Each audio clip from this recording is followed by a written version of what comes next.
किया कि नोवा के पीछे जो असली स्ट्रेंथ, जैसे जो स्ट्रेंथ है, जो असली जो ताकत है, वो ताकत कौन प्रोवाइड कर रहा है? वो उसकी मदर कंपनी ने पहले से उसको ताकतवर बना दिया है। मदर कंपनी जो टीजीएल है, हमारी ट्रेजर ग्लोबल इनकॉर्पोरेशन, तो वहां से ताकत मिली है। और उसी वो ऑलरेडी लिस्टेड है, पहले से ही लिस्टेड है, 4 साल पहले से लिस्ट हो चुकी है वो तो नैस्डैक पर।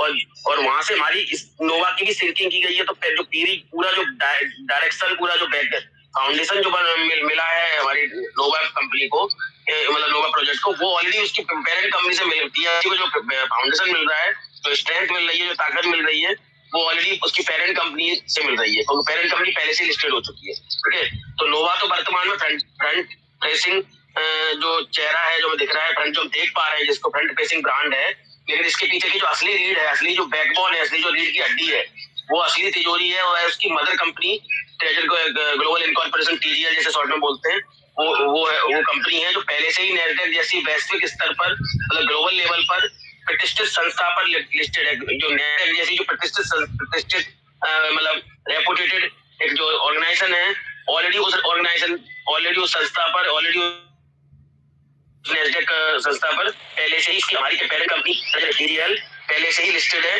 तो वो हमारे नोवा की बेसिकली हमारे टीएमसी क्या बोलेंगे, नोवा टीएमसी की बैकबोन है, हमारी रीढ़ की हड्डी है। ठीक है, ये हमारे लिए गर्व की बात है।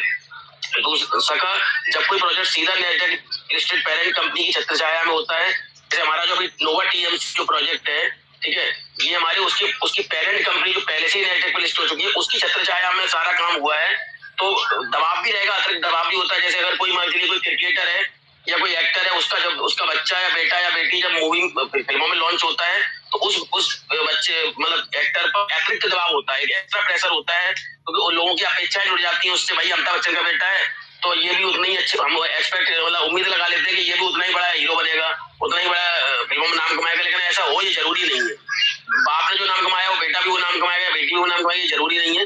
तो अभी इसकी माँ ने ऑलरेडी नाम कमाया हुआ है, मतलब इसकी मदर कंपनी है टीजीएल, उसने ऑलरेडी नाम कमाया हुआ है। लेकिन नोवा टीएमसी उसी चिन्हों पर चल के उतना ही नाम कमाएगी, ये अब भविष्य में देना। लेकिन अल्टीमेटली एक नोवा टीएमसी पर अतिरिक्त दबाव इसीलिए है क्योंकि ऑलरेडी इसकी पेरेंट कंपनी लिस्टेड है।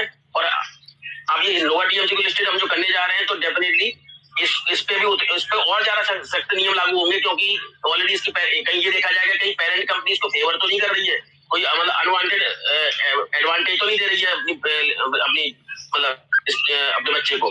तो वो उसके और ज्यादा सख्त नियम लागू हो जाते हैं। ऐसी कंपनी पर तो और ज्यादा सख्त नियम लागू हो जाते हैं जिसकी पेरेंट कंपनी पहले से ही लिस्टेड है। ठीक है, फायदा जरूर मिलता है पेरेंट का लिस्टेड होने का, पेरेंट कंपनी के लिस्ट होने का, लेकिन एक्स्ट्रा स्ट्रिक्ट रूल्स और ज्यादा स्ट्रिक्टली पर लागू होते हैं उसके।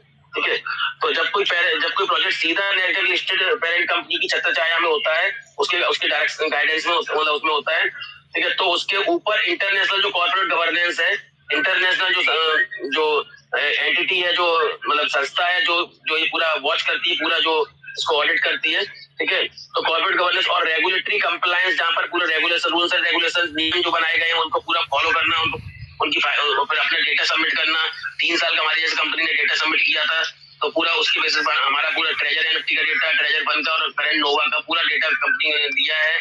ट्रांजेक्शंस, अपना फंडिंग, अपना खुद का असेसमेंट, खुद का एसेट का असेसमेंट, हमारे यूजर्स का असेसमेंट, यूजर्स का पूरा जो कितने फंड्स हैं उनके, यूजर्स के ट्रेजर फंड में कितने थे, सारा कुछ बताया है। सारा कुछ उसने के सामने पूरी कुंडली खोल के रखी होगी कि हमारा ये है। तो ओवरऑल उसमें जो कंप्लायंस लागू हो रहा है, जो नियम जो लागू हो रहे हैं हमारी कंपनी पर, वो बहुत कड़े नियम लागू होते हैं, बहुत सख्त नियम लागू होते हैं, हार्ड होते हैं बहुत ज्यादा। यही कारण है कि पास्ट के कुछ डेंट हमारी कंपनी में जो स्कैम का धब्बा लगा था, जब पेट्रोल लास्ट मार्च में जब बंद हुए थे 2025 से, तब हमारी कंपनी पर जो डेंट और जो दाग लग गए थे, जो हमारे जो ब्लैक स्पॉट जो हमारी कंपनी पर लग गए थे स्कैम चलते, स्कैम लोगों ने बोला था उसको उस टाइम पर।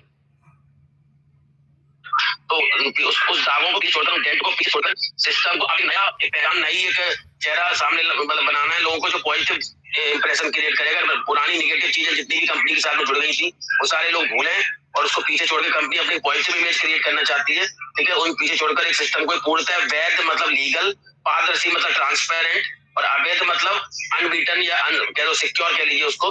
तो अवैध ब्लॉकचेन इंफ्रास्ट्रक्चर और ब्लॉकचेन जो के लिए सिक्योरिटी प्रोवाइड हो रही है वो यहाँ पर ईवीएम की सिक्योरिटी में यहाँ पर प्रोवाइड हो रही है। ईवीएम कॉम्पेटेबल लेयर 1 ये सिक्योरिटी लेयर है ईवीएम की। ईवीएम मतलब इथेरियम वर्चुअल मशीन। तो ईवीएम कॉम्पेटेबल लेयर 1 की लेवल की सिक्योरिटी यहाँ पर प्रोवाइड हो रही है जो अनबीटन है, एक तरह से अवैध है, तो ब्लॉकचेन में हमारी ब्लॉकचेन को हमारी सिक्योर करेगा, ठीक है। और एनएफटी मार्केट प्लेस को लाना ही था, ये तो पहले से इसका प्लान था, क्योंकि इसी के लिए तो ये इसका जन्म हुआ था नोवा टीएमसी का, मतलब नोवा नहीं बल्कि ट्रेजर एनएफटी का ही। ट्रेजर एनएफटी जो कंपनी का जन्म ही इसलिए हुआ था क्योंकि पहले से प्री प्लान था उसका, 4 साल बाद 5 साल बाद का प्लान था कि हमें अपनी ब्लॉकचेन लानी है, हमें अपना मार्केट प्लेस लाना है, अपनी करेंसी लानी है, ये सारा प्लान पहले से था। वो अब एग्जीक्यूट हो रहा है, लेकिन प्लान आज का प्लान 4 साल 5 साल पहले से ही था, तो अब वो हमारे सामने लाइव होने वाला है, ठीक है। तो ऐसे दुनिया मार्केट प्लेस तो लाना ही था, ऐसे दुनिया की कोई ताकत रोक नहीं सकती। कुल मिला के अभी तक का ये समझिए आप कि कंपनी हमारी ये सब करने वाली है, हमें पता है 30 जून को क्या होने वाला है, लेकिन इसके पीछे जो बैकबोन है, जो रीढ़ की हड्डी है, जो असली ताकत जो मिली है हमारी नोवा टीएमसी को लिस्ट होने के लिए, वो ताकत मिली है उसकी पेरेंट कंपनी से। पेरेंट कंपनी ऑलरेडी लिस्ट हो चुकी है तो उसका एडवांटेज भी है, लेकिन इसमें कोई बायसनेस जैसे बोलते हैं ना, कोई पक्षपात कि भाई पेरेंट लॉन्च हो गया तो बच्चे को भी आराम से वही सहूलियत मिल जाएगी, ऐसा नहीं होगा। वो हमारी मतलब मदर कंपनी सोच के इसको भी उतने ही सख्त नियम लागू पालन करने पड़ेंगे जो कि नई कंपनी को करने पड़ते हैं। कोई उसका एडवांटेज अनवांटेड अनड्यू एडवांटेज नहीं मिलेगा, जिस कोई पक्षपात किसी तरह का नेस्डेक ने यहाँ नहीं करने वाली है कि अगर पेरेंट कंपनी लिस्टेड है तो आसानी से इसको लिस्ट करा देंगे, ऐसा नहीं होगा। नियम उतने ही सख्त पालन करने पड़ेंगे। तो इस ब्रह्मास्त्र बैकएंड आर्किटेक्चर की वो सबसे गुप्त जिपर फाइल, जो एक जिपर फाइल जिसमें पूरी मल्टीपल फाइल्स जब एक फोल्डर बना के उसको जब करते हैं, उसको कंप्रेस करते हैं तो उसकी फाइल बनती है .zip नाम से एक्सटेंशन रहता है उसका, तो उसको बोलते हैं जिप फाइल।